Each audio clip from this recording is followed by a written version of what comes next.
दिशा सालियान का gang rape करके उसकी हत्या की गई। इस हत्या के मेन 3 आरोपी है आदित्य ठाकरे, सूरज पंचोली, टीनो मौर्य, और इस बारे में सबसे बेस्ट एविडेंस है उनका mobile tower location. Sushant Singh Rajput मामले में और दिशा केस में दोबारा से लौट आए हैं अर्नब गोस्वामी, और दूसरी तरफ कहा जा रहा है कि बड़े एडवोकेट और सिटीजन कोर्ट ऑफ इंडिया के अंदर जज साहब बन के आने वाले जो शख्स थे जिनका नाम नीलेश ओझा जी था, उन्होंने भी बहुत बड़ा खुलासा कर दिया सुशांत दिशा केस को लेकर। और दूसरी तरफ अगर हम बात करें तो कहा जा रहा है कि ये मामला अब उठ चुका है बहुत तेजी से। क्यों, बताएंगे आपको सब कुछ इस वीडियो में, पर उससे पहले आपसे अपील करेंगे अगर आप इस चैनल के अंदर नए हो तो वीडियो को लाइक करना, वीडियो को शेयर करना, चैनल को सब्सक्राइब करना बिल्कुल मत भूलना।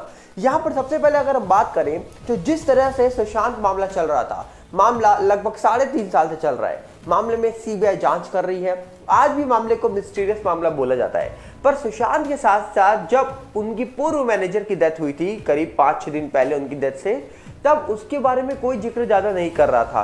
पर आज एक ऐसा दिन आएगा, किसी ने सोचा नहीं था कि सुशांत केस जो सीबीआई के पास में है उसके बारे में चर्चा ना होकर दिशा केस को लेकर चर्चा शुरू हो जाएगी। और सोचिए एसआईटी का गठन होने की बातें हो जाएंगी, और उसी के साथ साथ अर्नब गोस्वामी लौट के आएंगे, दिशा केस के बारे में बताएंगे, और यहाँ तक कि फिर से वही रूप अर्नब गोस्वामी जी का देखने को मिला जो शायद हम पहले देखा करते थे। जी हाँ, क्योंकि आपको बता दिया जाए जिस तरीके से अर्नब गोस्वामी लगातार सवालों का जवाब देते थे लोगों का, लगातार लोगों से पूछते थे, आज फिर से उनके मुंह से वही दहाड़ सुनने को मिली। आगे बढ़ने से पहले एक बार आपको वो धार सुननी चाहिए। Mysterious death of Sushant Singh Rajput's ex-manager Disha Salian. Ladies and gentlemen, I always believe and I always say the truth has a way of coming out. It can never be buried. तुमको Taloja jail की याद आती है? मुझे बहुत अच्छी तरह से याद आती है। मुझे बहुत अच्छी तरह से तलोजा जेल की याद आती है। और मुझे ये भी याद है जब मैं 2 हफ्ते बाद निकला तलोजा जेल से तो पूरे लोग वहां पे भरे थे मुझे सपोर्ट करने के लिए। आप लोग डर रहे थे, आप लोग डरपोक हो, तो मुझे मुंह मत खुलवाइए। आप लोग डरपोक लोग हो, हम डरने वाले नहीं है। सीरियस बात है। Viewers, on Disha Salian died on the from a fall on the, I want him quiet and others on 2 sides please, 12th floor of Galaxy Regent building in Malad. Arnab Goswami की इस बातों को सुनने के बाद आप खुद सोच रहे होंगे कि आखिरकार किस तरीके से इस पूरे मामले में अर्नब गोस्वामी जो थे वो लगातार बात करते थे, लगातार इस पूरे मामले में नजर बना के रखते थे। पर कुछ टाइम से बहुत सारी मीडिया जो थी वो शांत थी इस पूरे मामले को लेकर। पर आज भी एक लौता शायद रिपब्लिक चैनल हो जिसने इस मामले को मिस्टीरियस मामला बोला हो, वरना सब लोग तो सिंपल वही मामला बोल रहे हैं जो मामले के बारे में बहुत पहले लोग दावा किया करते थे, आज कोई नहीं करता है। और दूसरी तरफ देखिए तो कहा जा रहा है कि जिस तरह से सिटीजन कोर्ट ऑफ इंडिया के अंदर ये मामला उठा था, जिस तरीके से वहां पर जज साहब बन के आए नीलेश ओझा जी ने इस पूरे मामले में बातें करी, इस पूरे मामले में कई बड़े खुलासे करे, सबूत के साथ कहा जा रहा है कि बातें उन्होंने बोली हैं बड़ी बड़ी। तो उसी चीज को लेकर जब इस पूरे मामले की 6 दिसंबर को सुनवाई होनी थी और 7 दिसंबर को एसआईटी का गठन हो जाता है और मामला जो था वो शिफ्ट हो जाता है 17 जनवरी तक का, कहा जा रहा है कि डेट टल जाती है और उसके बाद सुनवाई होगी। तो सवाल ये है कि आखिरकार नीलेश ओझा जी ने जब रिपब्लिक से बात करी है तो उन्होंने बड़े नेताओं के नाम ले लिए हैं, बड़े अभिनेताओं के नाम ले लिए हैं, और जब उनसे पूछा गया कि आप एक किन बेसिस पे नाम ले रहे हो, तब उन्होंने साफ कहा कि मोबाइल टावर लोकेशन से लेकर कई सारे बड़े बड़े नेताओं ने जब ये बातें बोल दी हैं तो फिर उससे बड़े प्रूफ क्या चाहिए। हमारा स्पष्ट रूप से आरोप है बेस्ड ऑन द एविडेंस कि दिशा सालियान का गैंग रेप करके उसकी हत्या की गई।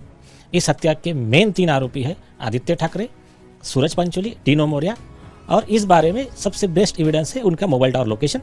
इस बारे में हमने रिप्रेजेंटेशन कंप्लेंट्स वगैरह दे चुके हैं with name and with all available evidences. और उस बारे में अभी जो आपने जानकारी दी और जो चल रहा है चैनल्स पर कि एसआईटी का गठन, मतलब जो नाम नहीं था, अभी एडिशनल कमिश्नर के साथ में आज नोटिफिकेशन जारी होने वाला है। तो हम इस सरकार की इस पहल का स्वागत करते हैं। आशा है कि बहुत जल्द ही आरोपी गिरफ्तार होंगे। जो लोग इसमें शामिल है, हमारे कंप्लेंट में स्पेसिफिक लिखा है कि जिन्होंने इसको सुसाइड की स्टोरी बताया, इसमें एविडेंस टैंपर किया है, उसमें चाहे रोहन राय हो, वो किशोरी पेडनेकर हो, या अन्य जो मालवनी पुलिस स्टेशन के आरोपी पुलिस अधिकारी हो, सब पर आईपीसी 218, 192, 193, 201 के तहत वो भी आरोपी है, उनके खिलाफ भी एफआईआर के लिए एप्लीकेशन दी जा चुकी। हमारे हिसाब से 2 लोग मेन है, एक है किशोरी पेडनेकर और दूसरा है रोहन राय। तो ये 2 लोग मेन है क्योंकि जैसा सबको पता है कि उनके माता पिता तो वहाँ प्रेजेंट थे नहीं, तो और वहाँ के उस पुलिस स्टेशन के जो कंसर्न पुलिस अधिकारी थे जो आदित्य ठाकरे को बचाना चाहते थे, तो वही लोग जिन्होंने सीसीटीवी फुटेज गायब करवाए, जिन्होंने अदर जो पार्टी में प्रेजेंट थे उन लोगों को धमकियां दी, किसी को प्यार से किसी को पैसा देकर जो मैनेज किया, ऐसे स्पष्ट आरोप नीतीश रानी जी ने लगाए हैं। तो ये सब चीज़ें जो है ये सभी लोग मेन आरोपी हैं और अब बहुत जल्द इनका हिसाब होगा। सबसे बड़ा एविडेंस है इनका मोबाइल टावर लोकेशन। जैसा मैंने पिछले बार भी कहा था, मैं विथ रिस्पॉन्सिबल एक स्टेटमेंट दे रहा हूँ कि one of the investigation officer से मैंने पर्सनली वेरीफाई किया है, मोबाइल टावर लोकेशन वहाँ पर है। और आज सब न्यूज़ चैनल पे यही चल रहा है विषय कि इसके पहले एसआईटी की सिर्फ घोषणा हुई थी, आज एसआईटी का नाम और पॉइंटेड इन्वेस्टिगेशन के बारे में चर्चा हो रही है। और एक सबसे बड़ी बात, ये पूरा देश जानता है कि जैसा ये सवाल उनको पूछा गया था आदित्य ठाकरे को, तो उन्होंने कहा था कि उस दिन मैं, मेरे नाना जी की जो डेथ हुई थी श्री पाटनकर जी, तो मैं वहाँ पर गया था दिशा सालियान की जिस दिन डेथ हुई थी। तो ये जो एसआईटी है तो मुझे इसका कुछ फर्क पड़ने वाला नहीं है। लेकिन ये बात उनकी झूठी साबित हो गई, क्योंकि उनकी नाना जी जो पाटनकर जी है उनका देहांत जो है 14 जून को हुआ था और दिशा सालियान का जो मर्डर और गैंगरेप है 8 जून को हुआ था।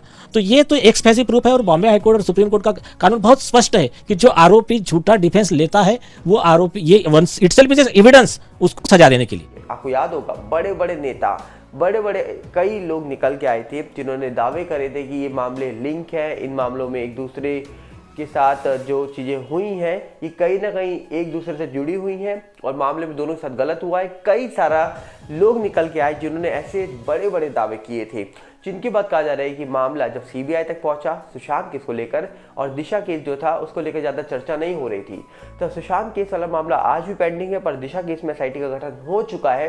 तो अब देखने वाला विषय यहाँ पर यह होगा कि कब आखिरकार इस पूरे मामले में जो सुनवाई है या फिर बात की जाए, कब इस पूरे मामले में जो कहा जा रहा है कि सच सामने आएगा वो कब आएगा। अभी फिलहाल इसको लेकर कोई चीज़ निकल के नहीं आ रही है, पर सवाल उठ रहा है कि आखिरकार ये सब कैसे हो रहा है, किस तरीके से सब चीज़ें चल रही हैं।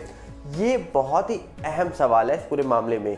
और दूसरी तरफ अगर हम बातें करें तो सुशांत को लेकर जहाँ पर बड़े बड़े बॉलीवुड वाले शान थे, आखिरकार सुशांत सिंह राजपूत तो बहुत बड़े स्टार थे, चलिए मानते हैं दिशा सालियान एक कहा जा रहा है कि सेलिब्रिटी मैनेजर थी, उनको बहुत लोग नहीं जानते होंगे, पर सुशांत को तो जानते थे। जब सुशांत के लिए लोगों ने आवाज़ नहीं उठाई, उनके साथ में काम करने वाले लोगों ने, तो फिर दिशा के लिए तो कौन उठाएगा आवाज़। इसको लेकर भी एक बहुत बड़ा सवाल था कि आखिरकार जब इतने नामी शख्स के लिए कोई शख्स बोलने को तैयार नहीं था, तो कोई शख्स अगर अपना जॉब कर रहा है, अपना काम कर रहा है और उसके साथ कुछ भी हो जाए या कोई गलत कदम उठा लिया, कोई गलत हो जाए, तो आखिरकार उसके लिए क्यों कोई खड़ा होगा। ये बहुत बड़ा पॉइंट है इस पूरे मामले में। तो यहाँ पर देखा जाए तो सुशांत की लाइफ में कई सारे लोगों ने उनके जाने के बाद चुप्पी साध ली, पर कई लोगों ने ऐसा फ़ायदा उठाया कि भैया वोट दे दो वोट। क्यों आखिरकार? क्योंकि कहा जा रहा है कि अब तो न्यूज़ चैनल भी बोलने लग गया भैया सुशांत के नाम पर खेल रही है अंकिता। बिग बॉस के अंदर फिर से अंकिता लोखंडे को सुशांत की याद आई है। ये नया नहीं है, ये एक बार बहुत ही लेटेस्ट न्यूज़ निकल के आई है। क्यों? क्योंकि भैया हम पिछले कई दिनों से सुन रहे हैं कि बिग बॉस के अंदर अंकिता को विक्की जैन के साथ है, फिर भी उनको सुशांत की बहुत याद आ रही है। बड़े पुराने किस्से सुनाए जा रहे हैं अभिषेक को सुशांत सिंह राजपूत के, और कहा जा रहा है कि इस बार भी एक किस्सा सुनाया गया अंकिता के द्वारा, जिस किस्से में कहा जा रहा है कि ये बातें बोली गई कि भैया अंकिता लोखंडे कहती है कि सुशांत सिंह राजपूत बहुत पैशनेट थे, वो अपने काम को लेकर बिल्कुल सीरियस रहते थे, और वो बॉलीवुड में जब डेब्यू करने वाले थे तब मैं बहुत इमोशनल हो गई थी, क्योंकि मुझे पता था ये चलेगा लड़का। और जब MS धोनी फिल्म उसको मिली थी तब उसने बहुत प्रैक्टिस करी, मैं पार्टी करके आती थी, सुबह 6 बजे वो लड़का ग्राउंड पे जाकर प्रैक्टिस करता था। मतलब अंकिता पार्टी करती थी और सुशांत प्रैक्टिस करता था सुबह जाकर अपने आने वाले फिल्म MS धोनी के लिए। तो समझ जाइए भैया बहुत ही बड़ा मैटर है यहाँ पर, कि अंकिता लोखंडे को यहाँ पर सुशांत की आजकल याद बहुत आ रही है। अंकिता ने यह भी बताया कि हम जब रांची गए थे MS धोनी और उनकी पत्नी साक्षी से मिलने, तो हमने बहुत अच्छा टाइम स्पेंड किया था, और कहीं ना कहीं सुशांत सिंह राजपूत उस फिल्म को लेकर बहुत ही पैशनेट थे। जब उन्होंने साइन की थी उस फिल्म को, तभी मैं समझ गई थी ये फिल्म चलेगी, क्योंकि सुशांत जिस तरीके से प्रैक्टिस कर रहे थे, जिस तरीके से उस फिल्म के लिए मेहनत कर रहे थे, तो वही मेहनत उनके रंग लाई थी। और इसी प्रकार उन्होंने अभिषेक को कई सारा ज्ञान बांटा है सुशांत सिंह राजपूत के नाम पर। अब सुशांत का नाम लगातार इतनी बार लिया जा रहा है बिग बॉस के अंदर, और लगातार अंकिता के द्वारा, तो लोगों ने अब सवाल उठाने शुरू कर दिए। अब खैर वो उनकी पर्सनल लाइफ है, वो किसी का भी नाम ले, कोई भी बात बताए, उनका रिलेशन था, पर सवाल यही है लोगों का कि भैया ये सारी चीज़ें आप पहले क्यों नहीं बताते थे? अब ये सारी चीज़ें आप आज बता रहे हो बिग बॉस के अंदर, और सब जानते हैं बिग बॉस को जीतने के लिए चाहिए होते हैं वोट्स। और वोट्स कैसे मिलेंगे? या तो आप बहुत फेमस हो, या तो आपके पास बहुत ही बड़ी ऑडियंस हो एल्विश यादव जैसे, या फिर भैया आपके पास ऐसा कोई पॉइंट हो जिससे आपके पास ऑडियंस जुड़ जाए।